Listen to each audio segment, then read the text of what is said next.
A gente mais escuta é isso. Ah, Bolsonaro vai ser preso, não vai ser preso. Todo mundo pergunta isso. Eu certamente pergunto para vocês também, né? Para mim, perguntam o tempo inteiro qual vai ser o resultado desse julgamento de Bolsonaro. E o Datafolha foi às ruas para perguntar o que os brasileiros acham disso. A gente está vendo aí a arte do jornal Folha de São Paulo de hoje, mostrando que 52% dos entrevistados dizem que Bolsonaro deveria ser preso por liderar uma trama golpista em 2022.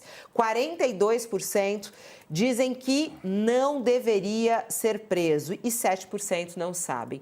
O que isso pesa, ô Mônica, nesse momento político que a gente está vivendo, neste momento jurídico que nós estamos vivendo, sobre o julgamento de Bolsonaro? Como é que você analisa o resultado do Datafolha? Olha, Fabiola, o Supremo Tribunal Federal estava sendo muito pressionado por causa das penas aplicadas aos réus do 8 de janeiro, né? Dentro do próprio Supremo Tribunal Federal, quer dizer, o Fux verbalizou um certo desconforto, sendo que o Fux é o magistrado mais punitivista, um dos mais punitivistas lá. Para o cidadão comum, por exemplo, ele não dá habeas corpus quase que nunca, né? Até causou uma certa surpresa esse garantismo dele, mas havia uma pressão, né, sobre o Supremo, e é óbvio que uma pesquisa como essa, eu recebi ontem mesmo retorno de alguns magistrados, é óbvio que uma pesquisa como essa mostra que o Supremo não está assim tão na contramão da sociedade brasileira, quer dizer, ele pode estar na contramão de alguns grupos que se sentem incomodados, né, e que fazem uma pressão pública contra o Supremo, mas a pesquisa mostra aí que não é um consenso, que o Supremo está exagerando nas penas, longe disso, né? Muitas pessoas aprovam as condenações dos réus do 8 de janeiro, e aí, como a gente está vendo, aprovam, inclusive, não apenas que Bolsonaro seja condenado, mas que ele seja também preso, porque uma pessoa pode ser condenada e não ir para a cadeia, né? Ele pode ser condenado e ficar em domiciliar, ele pode ser. Existem diversas outras alternativas que no mundo moderno e civilizado muitas vezes são mais apropriadas. Mas a pesquisa, portanto, é excelente para o Supremo, né? Porque mostra que o Supremo não está indo, quer dizer, que a sociedade brasileira não aceitou, né, que pudesse haver um golpe no Brasil, que a sociedade brasileira não aceitou que pudesse haver uma trama para não deixar o Lula eleito tomar posse, que a sociedade brasileira acha que uma tentativa de implantar uma ditadura no Brasil, de dar um golpe, de dar um autogolpe, tem que ser punida, né? Então, essa pesquisa é uma excelente notícia para o Supremo Tribunal Federal, Fabiola, e foi muito bem recebida internamente. E tem uma outra pergunta que também é feita nessa mesma pesquisa e que eu acho que junta a essa, né, que as pessoas acham que ele deveria ser preso. Aí depois perguntam, mas vocês acham que ele vai ser preso? E 52% diz que não vai ser preso, né? 52% acha que não vai ser preso e 41% acha que sim, ele vai ser preso. E aí inverte, né, Mônica? É interessante isso, que as pessoas acreditam que deveria acontecer, mas o que vai acontecer na prática em relação a isso. Ou seja, também mais uma pressão em cima do Supremo, né? Exatamente. Sabe que eu me recordo que na época que o Lula estava sendo julgado, também as pessoas achavam que o Lula não ia ser preso?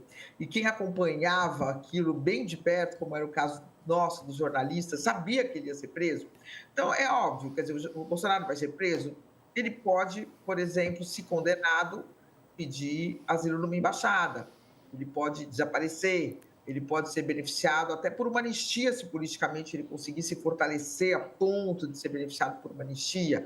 É, então, ver o Bolsonaro dentro de uma cela é algo que a gente não pode. Eu estou aqui que nem o Haddad, né? Como tudo muda muito, a gente não pode prever o que vai acontecer até o final do ano. Agora, a condenação parece que é certa, tudo que a gente vem acompanhando da posição dos magistrados em relação a tentativas de golpe ao 8 de janeiro. Quer dizer, se você tem um plenário do Supremo Tribunal Federal, né, que condena duramente os manifestantes que estavam ali na ponta do que seria esse golpe, né, que depredaram o patrimônio público, invadiram, que quebraram. Por que ele não vai condenar quem a mesma Procuradoria-Geral que estava denunciando esses réus do 8 de janeiro faz a denúncia de que esses aqui são os cabeças? Por que não vai haver uma condenação? Tudo indica que sim, que ele vai ser condenado. Agora, muita coisa pode acontecer se o Bolsonaro entrar numa cela de uma prisão. Ô, Mônica, queria agradecer sua participação hoje aqui no nosso All News, no nosso estúdio novo. Muito obrigada. Um beijo para você e até amanhã, hein? Parabéns para vocês aí, até amanhã. Ó, vamos que Tchau. vamos, Mônica Bergamo. Mas já tá marcado, você viu, né, Josias? Ela não vai poder negar isso daí, não vai poder. Eu vi. Vai ter. Porque o Sakamoto cumpriu aqui 2 dias, né, Sakamoto? Mas uma honra ter você aqui. Ele vai vir todas as terças e quintas aqui no nosso estúdio. Aliás, pegando aí essa pesquisa, Sakamoto, as pessoas acham que Bolsonaro deveria ser preso, mas elas acham que Bolsonaro não vai ser preso. Isso é muito bom. Os 52% acham que ele deveria ser preso por tentativa de golpe, mas 52% acham que ele não vai ser preso por tentativa de golpe. Né? Isso é interessante. Você, o pessoal tá doido? Não. Na verdade, isso mostra até um certo conhecimento da natureza brasileira por parte dos entrevistados. Bem, primeiro que esse número mostra uma coisa interessantíssima, que apesar do Bolsonaro bater no peito e falar assim, o Brasil está comigo, né? A menos que o Brasil seja uma espécie de masoquismo, sei lá, um sadismo assim, masoquismo em que a pessoa que ele mais ama, ele quer ver na cadeia, então alguma coisa está errada nessa declaração do Bolsonaro. Não, o Brasil não está com ele. Tem muita gente com ele, muitos milhões, porque ele é um líder de massas, ele arrasta dezenas de milhares de pessoas para a Avenida Paulista. Mas existe uma diferença muito grande entre arrastar muita gente para a Avenida Paulista e a maioria da população está com ele. Tanto é que ele perdeu a eleição. Ele não aceitou, mas ele perdeu a eleição porque a maioria esteve contra ele. E agora, uma maioria ainda maior é a favor da prisão. Contudo, aí vamos colocar da seguinte forma. Bem, a maioria também acha que ele não vai ser preso. Por quê? De um lado, você tem o pessoal que acha que ele vai fugir. E do outro que ele acha que vai ser aprovado uma anistia ou um perdão.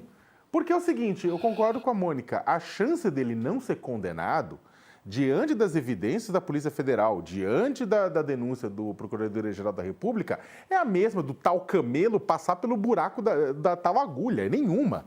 Né? Ele vai, a chance de não ser condenado é baixíssima. Então sobra para ele fuga, para ele ir para Orlando, criar resistência bolsonarista na Flórida sobre as asas do Trump e conseguir uma anistia. Né? Ou seja, o que o brasileiro está vendo? Que o Bolsonaro vai para pizza ou vai para fuga? Está apostando, olha, o brasileiro está apostando o seguinte, fala, olha, ele não vai ser preso porque ou vai rolar pizza ou vai rolar fuga, ou vai rolar pizza ou vai rolar fuga. A pizza está tentando ser assada no Congresso Nacional pelos aliados do presidente Bolsonaro, que estão, inclusive, como a gente comentou aqui ontem, estão pressionando os colegas na Câmara, chantageando, fazendo escarcéu para que seja votado o projeto de anistia no Congresso, primeiro na Câmara, depois no Senado. Se esse projeto for aprovado, o que é difícil, exatamente porque os deputados e senadores não gostam também desse tipo de chantagem, mas sendo aprovado, tem que passar pelo veto do Lula, tem que derrubar o veto do Lula e depois tem que contar que o Supremo Tribunal Federal não declare inconstitucional a anistia, né, para valer. Ou seja, a chance também é baixa. Então, apesar de 52% acharem que o Bolsonaro não será preso, né, eu acho que a chance maior dele não ser preso, Fabíola, é se ele fugir mesmo. É se ele se escafeder. Ele fez o test drive de fuga lá na Embaixada da Hungria, fez saiu do Brasil antes para não entregar a faixa, mas também com medo das repercussões da tentativa de golpe em 2022. Vamos ver o que acontece. Se eu tivesse que apostar, se eu tivesse dinheiro, eu apostaria que, no limite, ele tenta fugir, porque eu acho que talvez a anistia não traga os efeitos para ele que ele queira no curto prazo. Se alguém ganhar em 2026 que é aliado a ele, um Tarcísio, por exemplo, ele pode conseguir até um perdão mais para frente. Só que agora, em 2025 e 2026, a chance maior dele não ser preso é fugir. Ô, Josias, olhando mais dados relacionados ao Datafolha publicado hoje, a gente vê aqui essa situação da divisão, né, dos pensamentos e da percepção dos brasileiros através das regiões do país e também de religião. Isso me chamou a atenção. Por exemplo, na base norte, centro-oeste, há um empate técnico. 47% acham que ele deveria ser preso, 45% dizem o contrário. Já no sul do país, mostra que 49% diz que Bolsonaro tem que ficar livre e 46% que o querem preso, né? E quando a gente olha a religião, aí a gente vê os números invertidos entre os católicos e os evangélicos. 55% dos católicos são favoráveis à prisão de Bolsonaro e 39% contra. Quando isso é perguntado aos evangélicos, 54% são contrários à prisão e 38% favoráveis. É muito interessante a gente ver como os apoiadores de Bolsonaro têm um perfil bem definido, né, Josias? É verdade. Você nota que a preferência política acaba contaminando a visão das pessoas sobre o cometimento de um crime. Tem uma divisão que é clara, essa divisão está nítida desde a eleição de 2022, já havia se manifestado em 2018, em 2022 ficou ali aquela disputa entre o Lula e o Bolsonaro, deu a essa divisão do Brasil uma característica muito visível, né? O Lula prevaleceu ali com a diferença de 1,8 ponto percentual. Então, o país estava realmente muito dividido. Agora, as pessoas precisam ter o discernimento para separar preferência política de análise fática. E os fatos revelam, e a Polícia Federal reuniu evidência de que ocorreu no Brasil uma tentativa de golpe. Então, você continuar afirmando, depois de tudo que veio à tona, depois de tudo que foi descoberto, que por conta do seu apreço, e você nota pela a posição dos evangélicos, que são mais bolsonaristas, todas as pesquisas indicam, vê a divisão por regiões, a região que votou, onde o Bolsonaro teve mais votos, a maioria quer que ele fique solto. Onde ele teve menos votos, onde o Lula prevaleceu nas eleições, a maioria quer que ele seja preso. Não deveria ser esse o critério, né? A preferência eleitoral. O critério deveria ser a evidência criminal. Tem prova de cometer o crime? Tem que ir em cana, Fabíola. Então, esse aspecto é muito ruim, que a divisão política contamine até a visão que as pessoas têm da realidade. E não é porque a gente ignora, por preferência partidária, determinada realidade, que a realidade deixa de existir. O Bolsonaro, à luz das provas, foi indiciado pela Polícia Federal como criminoso e foi denunciado pela Procuradoria ao Supremo como criminoso. E o Supremo enxergou no trabalho da polícia e na denúncia da Procuradoria evidências de que, de fato, há fortes indícios de que o Bolsonaro é um criminoso, cometeu crimes, e no plural, e ele está agora no banco dos réus.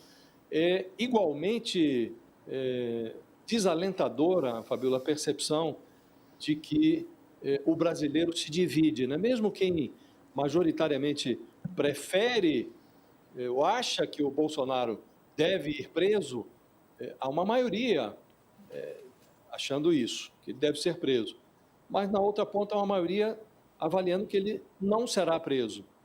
Isso revela uma percepção dos brasileiros também, como disse Deletéria, expõe um paradoxo que infecciona a percepção do brasileiro sobre o viés do judiciário. Há uma descrença na sociedade em relação à validade daquele princípio constitucional segundo o qual todos são iguais perante a lei.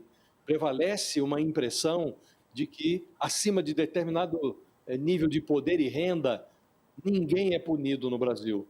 E essa percepção é reforçada, potencializada pelo que acontece no dia a dia.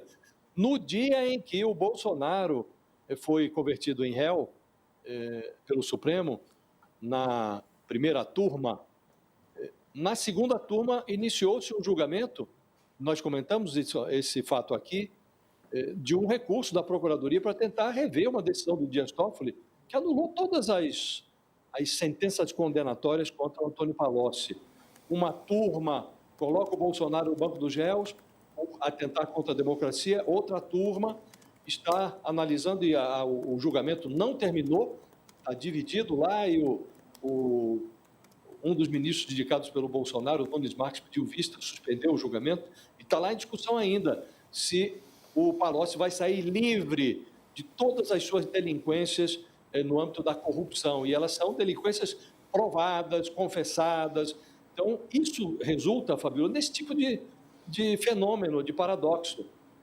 A maioria acha que o Bolsonaro cometeu crimes suficientes para que seja condenado à cadeia, mas a maioria também acha que ele não vai ser preso. Então, é uma dicotomia que mostra como o brasileiro é descrente em relação a esse princípio de que todos são iguais perante a lei. Aqui não há essa igualdade plena, infelizmente. E o brasileiro enxerga isso. O brasileiro enxerga, numa das turmas do Supremo, um forno de assar pizzas.